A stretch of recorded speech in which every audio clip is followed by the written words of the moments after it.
یو هغه کس دی چې مستقل ګیره خوري. نو چې مستقل ګیره خوري علما کرام فرمایي دا کس اذان مستقل کوي، د اذان د هغې اعاده واجب ده، هغه اذان نه ده شوي، دوباره به کوي. انسان ګیره خریلې ده، اذان ته مستقل مخکې شه اذانونه کوي، دغه اذان نه کېږي زما محترم. دغه رنګې د ده چې اذان یې نه کېږي اقامت یې هم نه کېږي. انک لا علم لنا الا ما علمتنا انک انت العلیم الحکیم. مخکنی درس کې تیر شوي چې نبی علیه الصلاة والسلام مبارک فرمایي چې چا د سره امانت کېښوده په وخت یې ادا کا، ورنه داسې زمانه به پتا راشي چې لاس کې به هیڅ نه لري او حق د مسلمان به ورکول غواړي. نننی درس ډېر اهم درس دی، د اذان د امامت او د اقامت مسله ده. پکې تا ته به پته ولګېږي چې زه اذان او اقامت کولی شم که نه، امامت کولی شم که نه، او امامت او اقامت به څوک کوي، اذان به څوک کوي.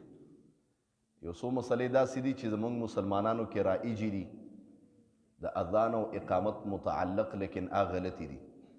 انشاءالله نننی درس کې د حدیثو په رڼایۍ کې پته ولګېږي انشاءالله.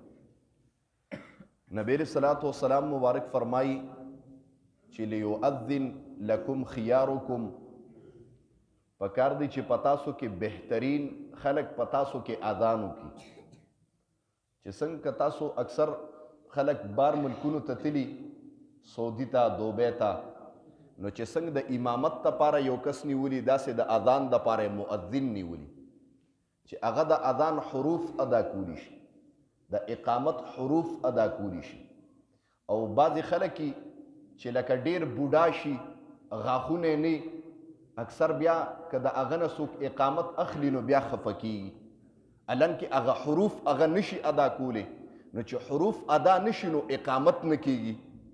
نو چې اقامت نشه نو څه دی خیال دی چې مونځ پکار دی؟ بیا ستاسو نه تپوس کوم مونځ پکار دی؟ اقامت اول خو اقامت چې وشي که نه، اوس د اقامت الفاظو ته م غوږ کېده او لهجې ته م. یو اذان دی، یو اقامت دی. په اذان کې مشق دی، توجه کوئ، مشق دی ته وایي چې په آرام آرام الله اکبر الله اکبر، داسې دعای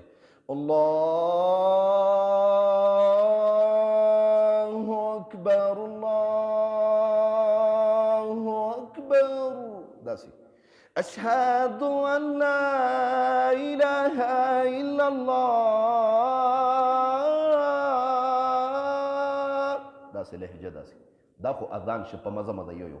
او د اقامت هغې کې حدر دی، څلور به یو ځای وي، دوه الله اکبر الله اکبر الله اکبر الله اکبر اشهد ان لا اله الا الله اشهد ان لا اله الا الله اشهد ان محمد رسول الله اشهد ان محمد رسول الله حي على الصلاة حي على الصلاة حي على الفلاح حي على الفلاح قد قامت الصلاة قد قامت الصلاة الله أكبر لا إله إلا الله.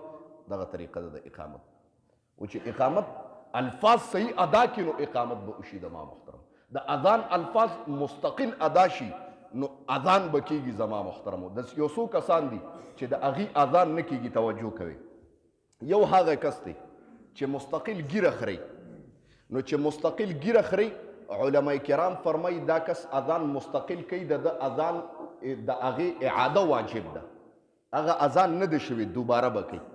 انسان ګیره خریلې ده، اذان ته مستقل مخکې شه اذانونه کوي، دغه اذان نه کېږي. زما محترم دغه رنګې ده چې اذان یې نه کېږي اقامت یې نه کېږي. دویم کس هغه کس اذان او اقامت نشي کولی چې هغه لکه مثال په طور الفاظ صحیح نشي ادا کولی، حروف صحیح نشي ادا کولی، غاښونه نشته یا بل څه وجه ده د اذان طریقه نه وردي، هغه اذان او اقامت نشي کولی.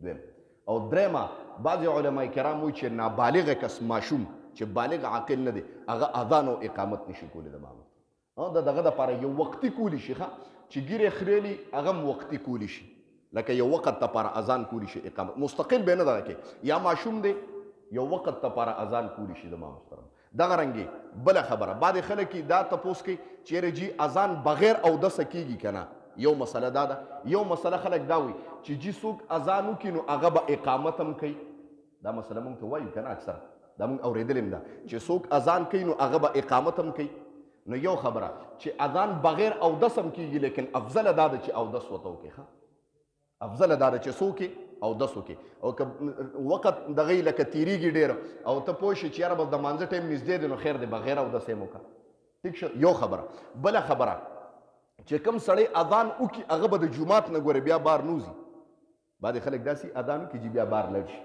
دا کار نه دی اذان به وکړي بیا به جمع کوي هله به ورنه ډېر ګناهګارېږي بله یو دا مسله چې بعضې خلک وایي چې څوک اذان وکړي هغه به اقامت هم کوي او دا ډېره اهمه مسله ده نو بهی چې څوک اذان وکړي دې باره کې ترمذي شریف کې یو حدیث دی نبی علیہ السلام مبارک فرمایي چې څوک اذان وکړي نو اقامت به هغه به اقامت کوي لیکن دا حدیث کمزور دی ضعیف راغلی دی رستو په دې باندې فتاوی فریدیه کې فتاوی فریدیه ده یو فریدیه یا رد المختار ده هغه وایي چې څوک اذان وکړي نو خیر دی بل قسم اقامت کولی شي دا کولی شي جایز دي ښه بعضې خلکو په دې باندې شري نه جي چې څوک اذان وکړي نو هغه به اقامت کوي دا مسله ټیک نه ده ذهن ته مسله واچو دې باره کې حدیث ته خو هغه حدیث کمزورې دی ضعیف دی دلیل کې نشي راوړی دلیل پې نشي کولی ټیک شو دغه خو یو څو مسایلو